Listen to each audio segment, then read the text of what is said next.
If you'd like to work along with me at home, open the Project Files folder, Lesson 5 folder, and then Automating Formats. And we're on the Find and Replace worksheet.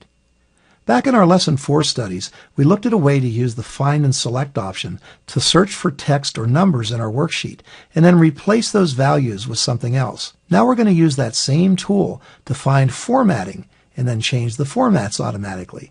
We have 3 objectives for this one, and we're going to knock them down one at a time. The first objective is to find everything on the worksheet that uses a percentage style with no decimal places and replace it with one that has 2 decimal places.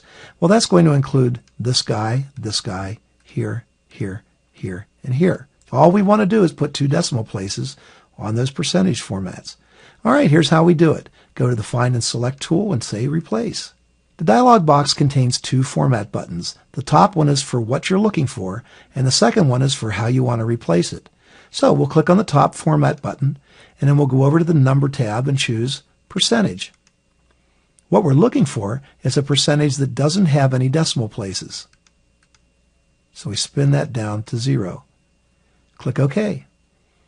Then we want to replace it with, and you click the second button, a percentage style that has 2 decimal places, and you just leave that set to 2, click OK, and then just say Replace All. Excel makes 6 replacements. Well, nothing hard about that. Okay, let's click the little down arrow to the right of the first format button and say Clear Find Format, and then do the same thing with the second format button.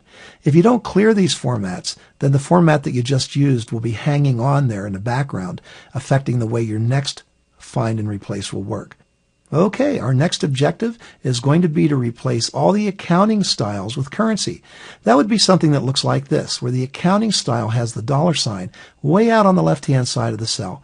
Currency, as you'll recall, we'll put the $sign next to the number. In addition to that, we're going to peel off the decimal places.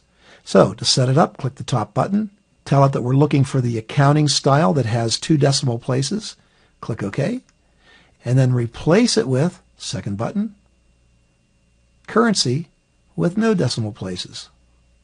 Click OK, and we'll do a Replace All. Excel makes 6 replacements yet again. Excellent. Once again, let's clear our previous formats. Okay, our next objective is going to be to find all of the green cells and replace the green with gray. Same way. We'll just start at the top of the worksheet, click the Format button, and tell it that we're looking for, this time, Fill.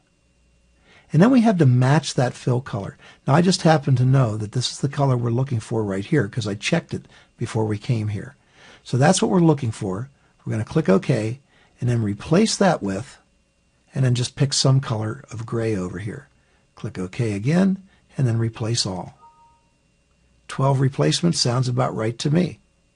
Now, there is a little thing I'd like to show you here that can be really handy sometimes, and that's the ability to seek out a formatted cell by using another cell that already has that format as an example. So to set this up, I'm going to undo everything we've done in this worksheet, putting everything back to the way it was. Then I'm going to clear the formats here, and we'll see if we can't get this to work for us. So what I'd like to do now is go back to objective number 2 and replace all the accounting styles with currency. So I'll click on the top Format button, but this time I'm going to say Choose Format from Cell. This turns my mouse pointer into a little eyedropper, and I'm going to select the value here in cell C4.